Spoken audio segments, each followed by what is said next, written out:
The indie author revolution has been around for more than a decade, but we indies continue to push the boundaries of what we're capable of.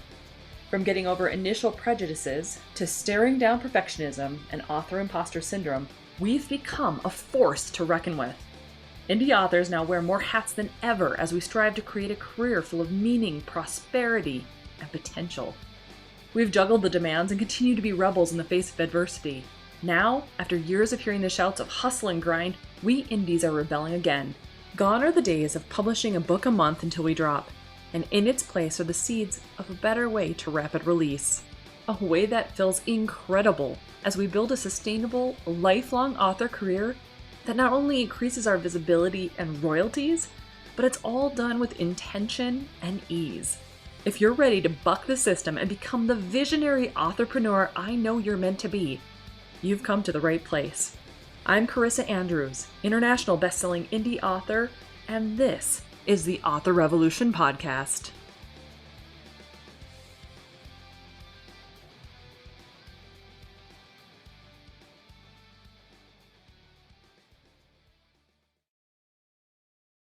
Welcome back to the Author Revolution podcast, my writerly friend. Boy, oh boy, I have a podcast episode for you this week. So, I don't know if you guys know this, but in 2017, I stumbled upon this Facebook group that one of my friends was really adamant that I should join. I was just finishing up the Pendamis Chronicles. I had book 2 was in the works, book 3 was going to be coming out shortly after, and I wasn't quite sure what my release strategy was going to look like. And so my friend was like, hey, you need to check out this 20 Books to 50K group. And I was like, the what? The what now? And I remember when I first stumbled into it and I was looking around at some of the posts, I remember thinking, oh my gosh, these guys are either incredible or crazy because they were putting out some incredible numbers, truly incredible numbers. People were writing books like a month. They were putting them out every single month. They were posting numbers that were just absolutely blowing my mind. And I remember thinking, well, I don't know that I could do that. But I do know that I have 2 books that I could probably release back to back, right? And as I was working on some of the strategies I was kind of hearing about or learning about inside the group, I did put out Polarities and Revolutions a month apart. So they came out at the end of October 2017. And so it was one of those things where I was just like, okay, how is this going to look? And using some of the strategies I learned in 20 Books to 50K, I was able to learn about promo stacking. I ended up using promo stacking to help get the Pendamis Chronicles into an international bestseller status, which was incredible. So throughout the years, I've continued to be somewhat a lurker inside of 20 Books to 50K because there's always so much information coming at me all the time. And in that group in particular, it is so aspirational and inspirational that really honestly, just soaking up the good vibes and the cool stuff that's happening is so awesome. But for me, you know, I am an information sponge. I love my information. I love to hoard information. I love to learn all the things possible. And so 20 Books to 50K has been such an incredible, supportive group of people who just are in it for the business side of things and truly have inspired me throughout the years to be a better author, to become a better coach.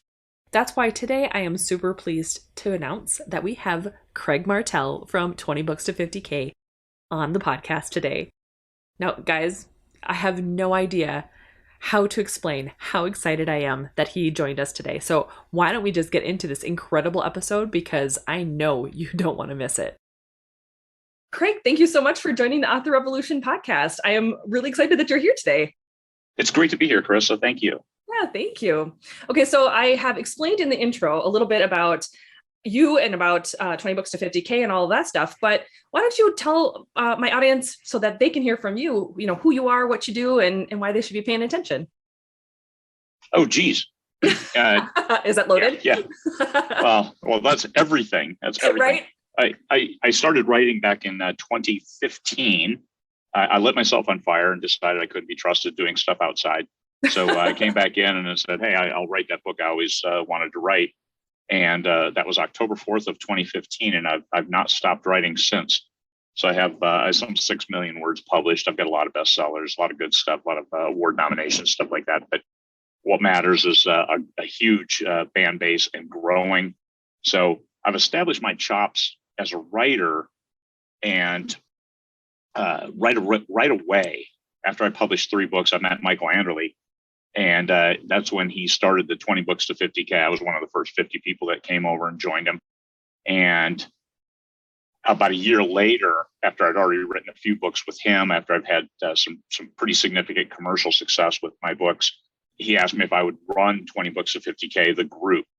And I think we had 4,000, 5,000 members at the time. So it was already fairly substantial, but now we're well over 55,000. We've got 10, 11 conferences under our belt around the world, from Australia to Bali to Vegas to Edinburgh, Scotland. And next year it'll be Madrid. The reason we wanted to run the shows is because of our premise of giving back. Okay, 20 books to 50K. Let's go take a step back. Yep. That is a retirement plan. Michael Anderle was sitting on the beach in Cabo. He had 3 books published at the time, and each of them, so he was making about $22 to $24 a day between those 3 books. And he said, okay, in Cabo, I can live for 35,000, but if I have 50,000, I can live comfortably. Right. And he did the math, $750 per book. He needed 20 books earning that much to make 50,000. And it's a retirement plan. Yeah. It's here, I need the books. They each need to earn this. So let's rock and roll. And the group is premised on that. It's about the business of being an author. We don't do a lot of craft stuff, but we do a lot of craft specific genre stuff in the conferences, because that's part of your business. In the group, it doesn't work. We tried it because people are in so many different genres, and what works in one doesn't work in another. So we avoid those kinds of conversations and let it focus more on the business of being an author. And I tell people that if you're smart enough to write a book, you're smart enough to manage the business of all the rest of it. Right. And the hardest thing you'll ever do is write a book. Yeah. Until you've written the book, and then you find out that it's only half the battle. And especially if you want to make money with it. And I believe everybody's words have value. And how do we realize that value? Through the business of dealing with our words and getting them out there and putting them before a buying public. Right. Well, I know for me, when I first started in 20 books 50K, it must have been 2016, I want to say, where I started kind of hanging out in there and just seeing what's going on.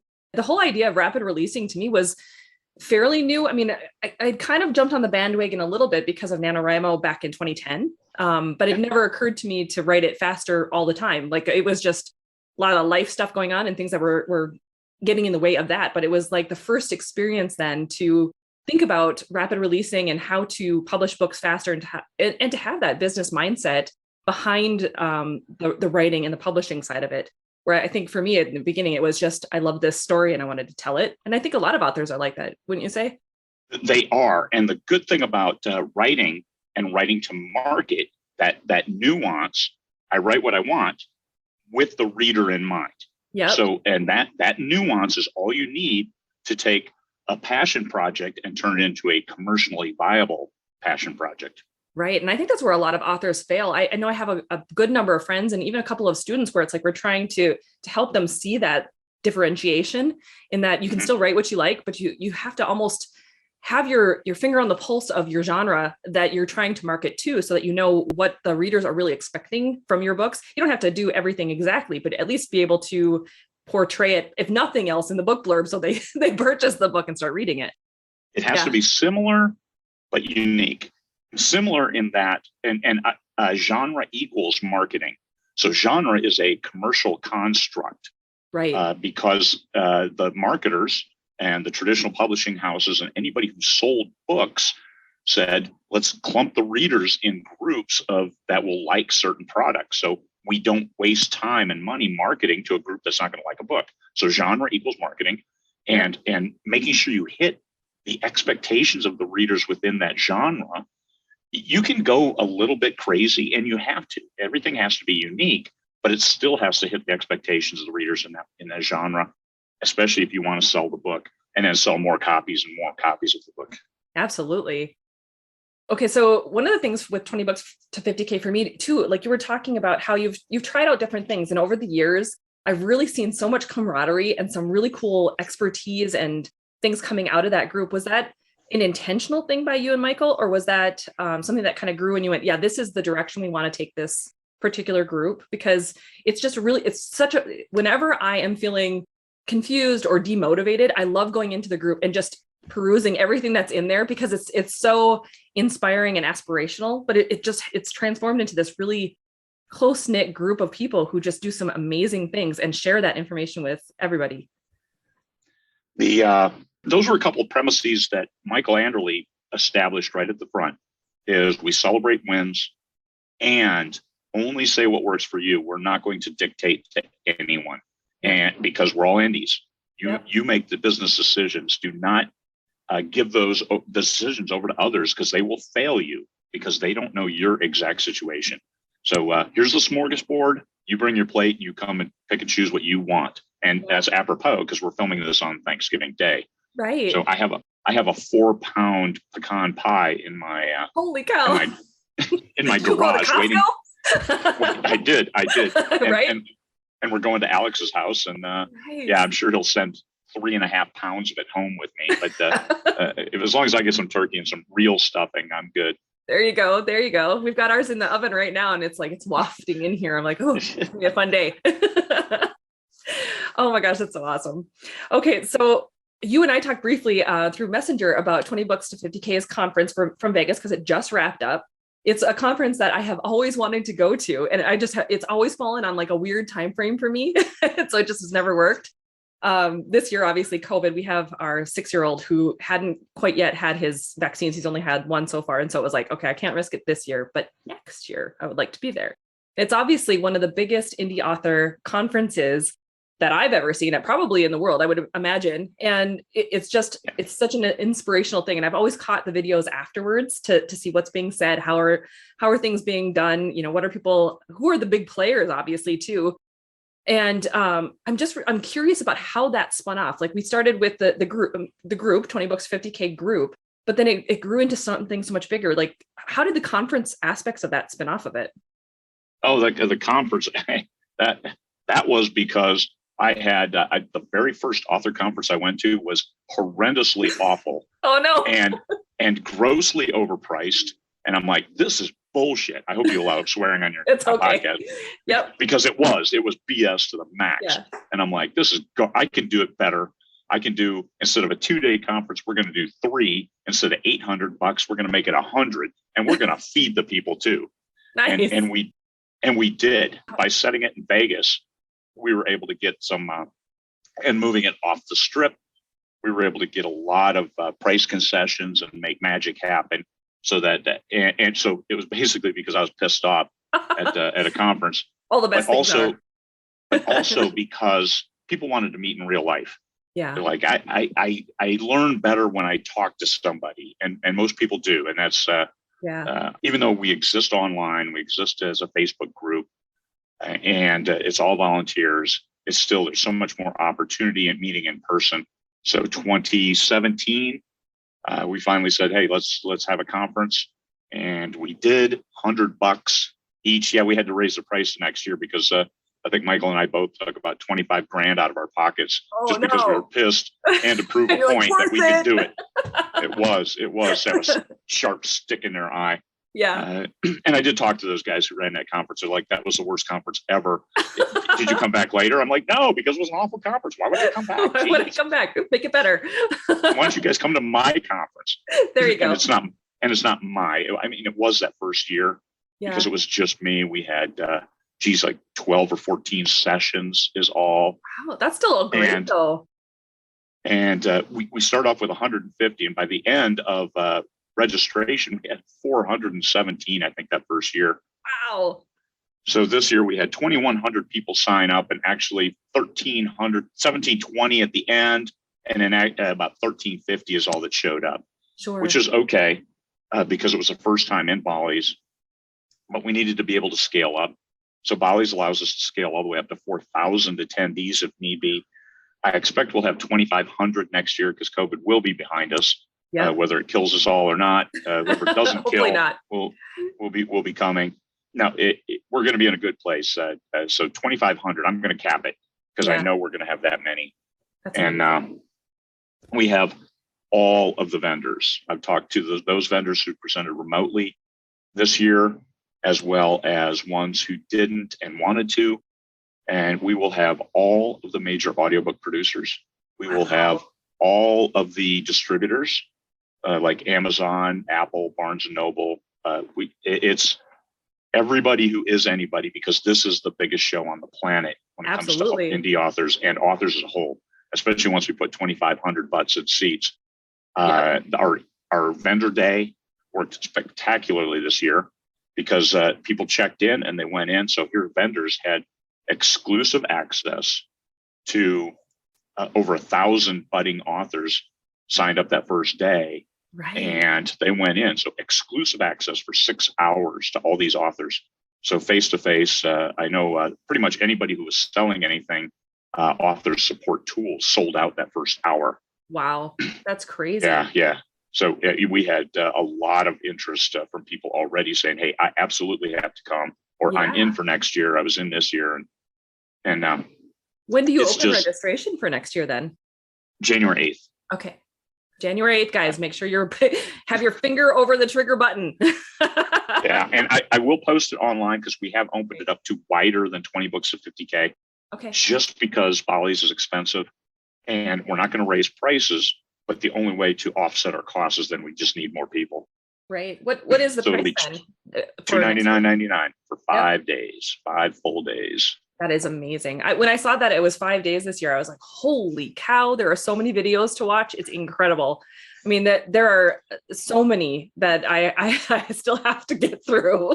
I think we had 162 sessions. I was telling people 150. Oh, that's some like finagling right there. That's some magic. Did you put RJ in charge of like finagling that? Because that woman is insane with the spreadsheet magic. No, I got it.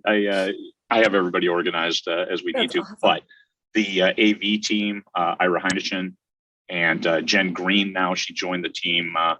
But then at the show, she was the go-to person. Ira, between the two of them, they made all the magic happen to make sure that we were. And I mean, we bought a bunch of equipment ahead of time. But next year, I think we're going to have a new contractor supporting us and look to see bigger, better, all of it. For the audio visual, is that what you're talking about? Yeah.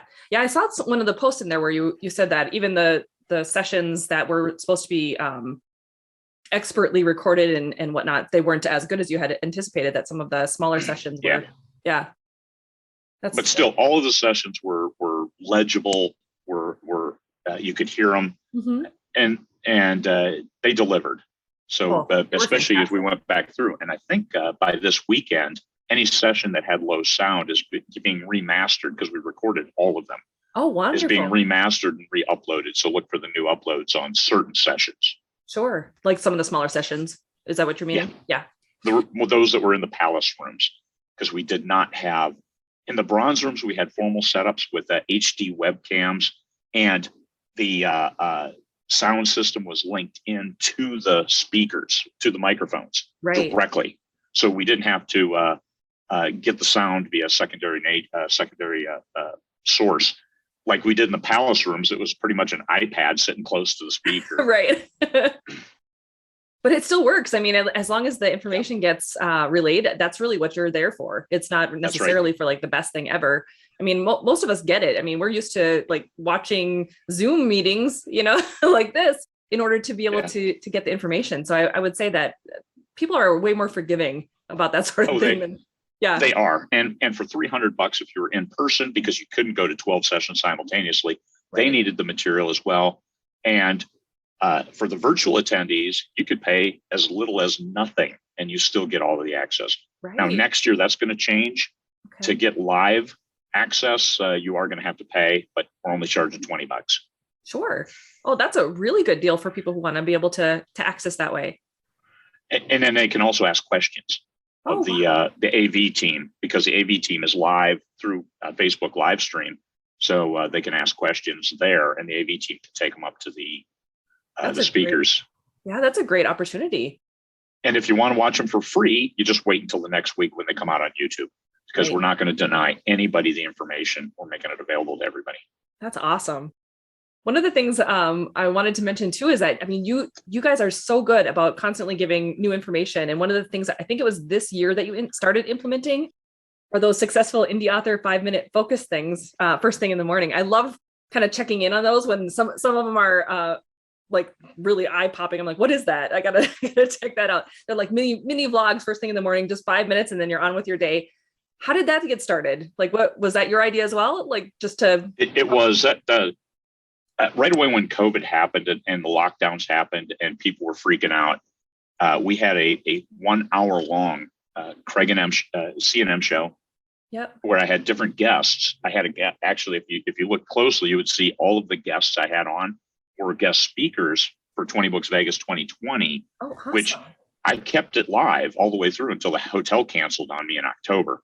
Okay. But I had planned on going, and actually I did go to Vegas and worked on the contract for 2021 then. But so every day, so we did 45 sessions in 5 weeks. Wow. Of an hour long, and it's after about 3 or 4 months of that. It's like, this is killing me. It's right. Really long. It's hugely time consuming, and my internet sucks. It was getting worse and worse. Oh no. So then I went, but let's do the 5 minute. Let's do something very short and focused. And so I started that, I think, in August of last year as a supplement and a replacement to the C&M show, which was an hour long conversation, which kind of meandered, and that was taking a lot of people's time as they were trying to get back on their feet. So just going with the 5 minutes, I think that worked best. And it's still, I like the format, and that's I'm going to continue that. I've got episodes. What I just did 323, 324 today, something like that. That's awesome. Yeah, they're really great. And it's a nice little shot of inspiration or something to think about. Like even for me in Minnesota, I mean, you typically post it early enough that it's morning for me as well. So I'm able to check it out and then move on with the day. And it's like, that's something cool to think about, or I didn't think about that before. Okay, good. That validated whatever my thought was on that. So they're really cool. So I hope you keep doing those. Those are really great. Okay. So you were talking about, well, obviously you and Michael are certainly, you certainly put your money where your mouth is when it comes to writing and publishing books very quickly. So how many books do you have out now? Do you know? I have a ballpark. I think it's 115 books. Since 2015. That's incredible. That is absolutely incredible. I have co-authors on a lot of them, but this year, in 2019, I published 30 books in the first 30 weeks, and it almost killed me because of the costs were up, sales were down. Even with 30 books, I made less than, so the last half of the year, I only published my own books under my name that I wrote. Sure. And I made as much in the second half of the year as I did in the first half. Wow. With 6 books versus 30, because my readers want books by me. And some of the books, they're good stories, but they just weren't what the readers wanted. Genre equals marketing, right? Because they're a little bit different. And my readership that I have developed doesn't like that much different. Sure. So I stopped that, and I am co-authoring titles, but I read every word of every one of these books. I go through them, and they make sure that they are aligned perfectly with what my readers are expecting.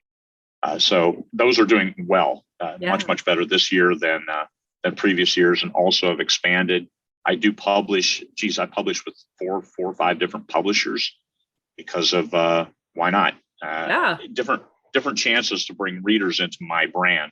Because one thing I do insist on is, if I publish a book with you, I want my entire backlist listed in the credits. Absolutely. So we're able to bring people into my brand. That's great. Now, for people who are listening who might not know, what genre are you writing? Because they might want to go check out your books right away. I write science fiction. I have some fantasy. I have thrillers. So science fiction and thrillers are my two main ones. I do nonfiction, but that's only to forestall questions, because in 20 books of 50K, I could be answering questions all day, every day, and never do anything else. So I wrote about 5 books on various elements within the self-publishing business. And I have some mysteries, and I have a new 3 different series of coming of age. And so those I'm trying to, those are all co-authored, and some I actually have authors now that I just publish their stuff. So I act as a publisher. And one is 16. She just turned 17. Her book comes out on December 20th. It's a coming of age fantasy, Mark of the Assassins. And it's interesting because it's dark. It's a lot darker than what my readership is. And I've got another coming of age trilogy that the last one is published on December 13th, I believe. And so those, I want to have a synergy between them, and also the targeted audience of 13 to 18-year-old girls. Maybe darker is what they're feeling as they're growing up. I agree. As part of the coming of age. And I know in Vegas, two of the most successful authors there, one writes dark romance, and the other one writes psychological thrillers, which is domestic and dark. So I think maybe there is an audience for those dark themes, but also she's 17. She wrote it when she was 16, for Pete's sake. Right. And my daughter is ready to go. and a half, and she's right there. I mean, she loves those darker. I mean, she originally, like probably about 9 years old, started reading obviously the Hunger Games, because that was a big deal within her group. But like, it's dark as hell. Right. And we're watching The Girl in the Woods right now, the show up version of it, and now she wants to go back and read the story. But it's dark. There are pieces of that where you're just like, oh my, okay.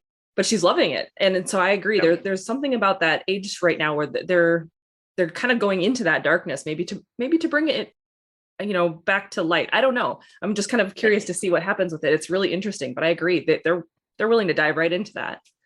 Yeah, maybe to shine the light and not fear it as much. Exactly. So, because this one, it's dark, but the main character turns out to become an assassin. Wow. So, which, I mean, it gets pretty dark. Yeah. I have an assassin thriller, My Hitman with a Conscience, but he has a girlfriend, and that it's completely and wholly different. The darkness is how they shine the light into the world through what they do, and not how the darkness absorbs them. So we'll see how this does. That is really cool. Okay, so you kind of touched on it a little bit when you were saying that you kind of got a little overwhelmed there for a bit. So I was going to ask, do you, being such a prolific author, do you ever get burnt out or overwhelmed with everything that you are doing? I mean, you are just amazing when it comes to getting all of these things done. You must have cloned yourself. Did you figure out how to clone yourself? I have no wife, so that's what it comes down to. I'm actually very efficient with my time when I do get it. I write part-time now. I write maybe 2 hours a day. So all of the other stuff in my life with the authors and publishers, that takes the rest of the time. I just make good checklists, and I do. If something is only going to take 30 seconds, I get it done. It only takes 30 seconds. I move on. Yeah. So I may get 100 things done in a day, and most of them take almost no time, but they need to be done. Yep. So documenting and getting the words. I've got my book up on the screen. This is the longest I've ever taken to write a book. But keep in mind, in September, I did the drive across America. Yeah. So I was gone from September 3rd to September 26th. Driving and meeting people all the way from, I started in Illinois, then I went to Vegas, then I drove all the way to Tampa, Florida. 15 stops, met 400 people, just showing the flag and letting people know that the world is still out there. It's still a great time to be an indie author, and keep pressing. So I think that worked very well for that.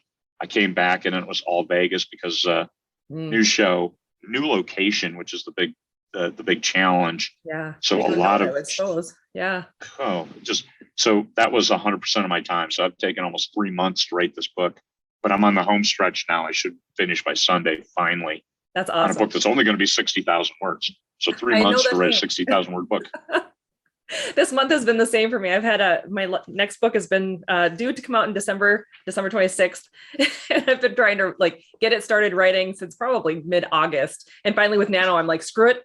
It's coming out now. It's going to happen. So luckily I'm 20,000 words out. So it's going to be done by the 3rd of December. Good. Yeah, well, I got to get it to my editor because she needs 2 weeks because we're publishing on the 15th. Oh, wow. So it's going to go live. Yep. Yeah. I feel you. I'm right there with you. It's going out on the 26th, come hell or high water. Yeah. Oh my goodness. Okay. So where does your inspiration come from for your books? How do you, when you're writing that many books, and even if you're co-authoring, where does your inspiration come from when it comes to everything? Always what if. what if this was this way? What if this happened? What if this was available? What if this technology existed? As simple as that. Embrace one premise for a book, just a single one, and then we go from there. I try to hit at least 12 side plots and subplots within each book, as John Truby recommends. And you can see John Truby if you watch any of the Vegas videos. Yeah. Because those maintain the interest. Something as simple as the interaction between a main character and a child. And so how does that develop? That's a side plot, even though it's the main character. But how are they moving the plot forward? So you've got those actions and you've got those secondary effects and all kinds of opportunities to be interesting for your readers and keep them reading and keep them coming back for the next book and the next book. The book I'm working on now is the 14th book in the series. So a lot of promotions set up for when it launches, a lot of promotions. Yeah. So because we're putting book 1 on for free, books 2 through 13 for 99 cents each. So all of that, somebody can buy the whole series for, there's a lot of books. So 12, 15 bucks. Yeah. Buy the whole series, all 14 books. Are you doing one of those big free booksy, like buy the whole series promotion thing? Yeah. I was going to say we got one of those. Awesome. That'll be epic. Well, awesome. Okay, so going back just really briefly, what advice do you have, or do you have advice that you can share to new authors who are kind of just getting into the space, maybe haven't heard of 20 books yet, and are just looking to get some guidance on like where they should really get focused and start? To start, what I always tell people is read the genre you're writing in and then write the book. Write it to the conclusion, especially your first book. Write it until you're done and then look at the other stuff like editor, cover, how do I publish? Who do I publish with? Do I get an audio book? Do I get it translated into Estonian? What do I do? You have to have the book first because if you start looking at other stuff, you can get easily overwhelmed and there's no reason to, because you only need to learn what you need to know when you need to know it, not everything all at once because you'll never get there. Yes. Just write your book. And the best thing you can do is write it for yourself as the target audience, but yourself as a reader of X. I like the Hunger Games. I like these other books. So let me write it in this kind of mindset. So if somebody likes this book, Hunger Games, then they should like my book. And if you do that, maintain that focus, then you're writing with the reader in mind, as well as writing to what you like. If you try to just write something like, hey, lit RPG is hot, I don't gain. So if I tried to write lit RPG, it would be a complete debacle and waste of my time. Right. And I don't read lit RPG either, just because I don't have any time anymore since that became hot. Reverse harem. Oh my God, it's so hot. It's a hot genre. I want to get into it. Well, you better start reading. Yeah. And you better be able to write like that, because I'll tell you, it takes effort to try to write that. Yeah. So best to write what you know at the outset. And when people say write what you know, it's not like, hey, I know what it's like to live in Minnesota. No, that's not what they're talking. They're talking about write what the genres you read, and also interpose your personal experiences. Because even people who say they are uninteresting because they live in a big city, they do nothing, they're still interesting because they're able to use their imagination to come up with their stories and the ideas. So that makes you interesting. Yeah. And all the different life experiences that you've had. You could live in a city, but be a Reiki master, or learn how to grow stuff on your roof. I mean, who knows? There's all sorts of different things that you do that maybe other people have no access to or even understanding of. And so you can interpose that into your stories. I agree. Right. Yeah. So I have a question about when you have that many books going on and that many different storylines. Do you use like something like Potter? Do you have a story Bible? What is it you use in order to keep all that together? I have a spreadsheet. I have a master spreadsheet that has a separate workbook for each series. And that has the notes in there about the characters, like eye color, so I don't get the eye color wrong. Right. And the characters, keep the characters on track. Terminology, if there's unique terminology, I put that in there. And it's a mess, but it still works for me. Yeah. And also I have the world's best insider team. I have 4 readers that read everything I produce, and they have their own story Bibles for it. That's awesome. And help my consistency and help me Because sometimes they'll say, hey, this character is starting to sound like this character. Yeah, no kidding. Let me change that, fix that. And there we go. That is so cool. If anyone is interested in checking out 20 Books to 50K or all of your awesome books, where should they go to get started? CraigMartelle.com, CraigMartelle.com. You'll find me there. The blog, all this stuff is there. And you got to go to Facebook to find 20 Books to 50K. That's 20 books, TO50K. And trademark registered. Yeah, it'll should pop come up. right up. It is very easy to find. You could probably start typing 20 books and it'll pop up. It should, yeah. Well, awesome. Thank you so much, Craig, for joining the podcast today. I am so thrilled that you were able to do this, especially on Thanksgiving. I hope you have a fantastic meal, whatever you're doing here today, like you said, and don't have to come home with 3 pounds of pecan pie. I'm going to come home with 3 pounds of pecan pie. I know it. Awesome. Well, thank you so much. Hey, thank you. Peace. Peace. Wasn't that a fantastic episode? Craig's sense of humor and his silliness is just amazing. But on top of it, I don't know how this man gets as much done as he does. Both him and Michael Anderle are just incredibly successful and aspirational authors that all of us can learn from. So if you have not yet checked out 20 Books to 50K, I highly encourage you to go onto Facebook and do so. I will also make sure that a link to the Facebook group is in the podcast notes as well. And if you wanted to check out the 20 Books to 50K YouTube channel, make sure you head over to the show notes as well, because everything will be right there. Head over to authorrevolution.org/111 in order to make that happen. All right, guys. I hope you enjoyed this episode as much as I did. I know having Craig on the show has been on my vision board for a while, so I'm super excited and happy that he was able to join us. And hopefully you enjoyed it as much as I did. Well, that's all I have for you this week. Go forth and start your author revolution.